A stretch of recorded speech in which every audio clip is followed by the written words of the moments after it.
এবার সেরা নৃত্যের শিরোপা ছিনিয়ে আনলো রায়গঞ্জবাসী। রায়গঞ্জের অতি পরিচিত নৃত্য সংস্থা ডান্স একাডেমি থেকে মোট 5 জন নেপালের রাজধানী কাঠমান্ডুতে আন্তর্জাতিক স্তরে নৃত্য প্রতিযোগিতায় অংশগ্রহণ করে প্রথম স্থান অধিকার করে গর্বে বুক চওড়া করে দিল রায়গঞ্জবাসীর।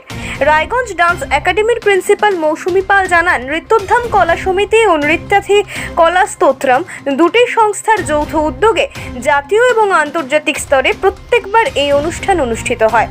এবছর 24, 25 ও 26শে মে 3 দিনব্যাপী এই অনুষ্ঠান সংগঠিত হয় এবং তার মধ্যে 25 তারিখে রায়গঞ্জের ডান্স একাডেমির নৃত্যশিল্পীরা তাদের পরিবেশনা উপস্থাপন করেন। তাতে বিচারক মণ্ডলীর বিচারে সেরা হিসেবে বিবেচিত হন। তিনি আরও জানান, রায়গঞ্জের সমস্ত ধরনের নৃত্যশিল্পীদের রায়গঞ্জের গণ্ডি পেরোনোর দরকার।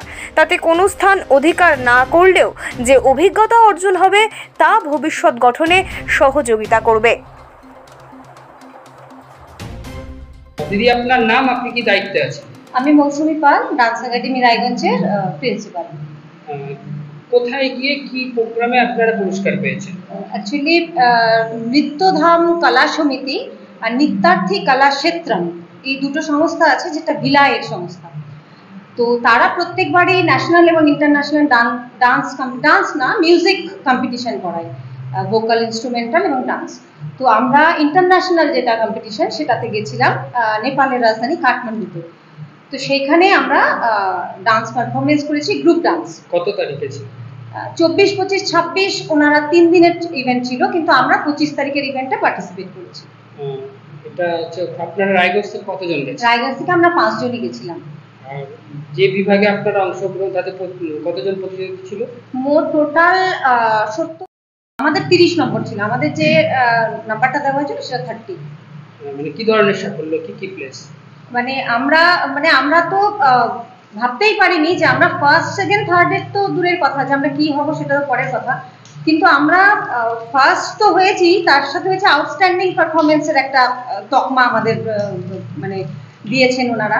প্লাস আমাদেরকে বলেছেন পারফরমেন্স করার পর আপনারা কস্টিউম চেঞ্জ করবেন না, তার কারণ নেপালের যেসব বড় বড় যারা গেস্টরা আসবেন তারা 7:30টার দিকে আসবে, আপনাদেরকে আবার এই পারফরমেন্সটা সেকেন্ড টাইম রিপিট করতে হবে। তো এটা আমাদের কাছে প্রাইজের থেকেও বড় পাওনা যে আমরা সেকেন্ড বার আমরা আমাদের পারফরমেন্সটা করেছি এবং গেস্টদের সামনে, আর আমরা ফার্স্ট মানে হিরক পেয়েছি এবং আউটস্ট্যান্ডিং পারফরমেন্স পেয়েছি। কেমন লাগছে?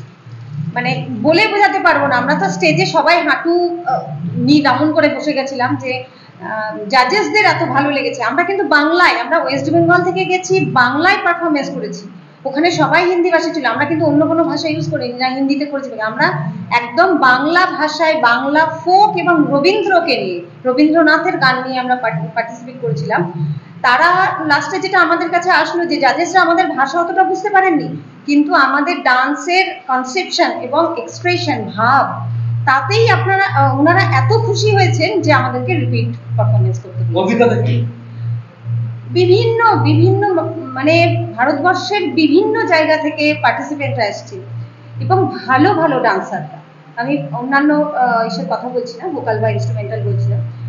বিভিন্ন ভালো ভালো ডান্সাররা এসছে। আমরা সমস্ত বসে বসে দেখলাম যে এক একজন তাদের ক্ষেত্রে রীতিমতো প্রচন্ড মানে ভালো। সেখানে আমরা প্রচন্ড ভয়ও পাচ্ছিলাম, কিন্তু শুধু প্রাইজ পাওয়া না, আমরা শিখলাম, অনেক অনেক কিছু শিখলাম। শেখাটা আমাদের কাছে বড় জিনিস। এত সুন্দর রেজাল্ট হলো, তারপরে আপনি বার্তা কি দেবেন? বার্তা দেব যে শুধু রায়গঞ্জেই আমাদের পারফরমেন্স করলাম, রায়গঞ্জে সবাইকে বলবো একটু বাইরে যেতে হবে, সেখানে গিয়ে মানে বিভিন্ন ইভেন্টে আমাদেরকে অংশগ্রহণ করতে হবে। তাতে শুধু পাওয়া না, তাতে শেখা আছে, পাওয়ার সাথে সাথে শিক্ষা।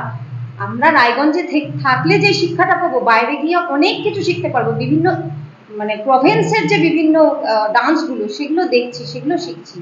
তো অবশ্যই সবাইকে বলবো, সবাই এই সকল ইভেন্টে পার্টিসিপেট করো বা করুন, অনেক অভিজ্ঞতা অর্জন করুন।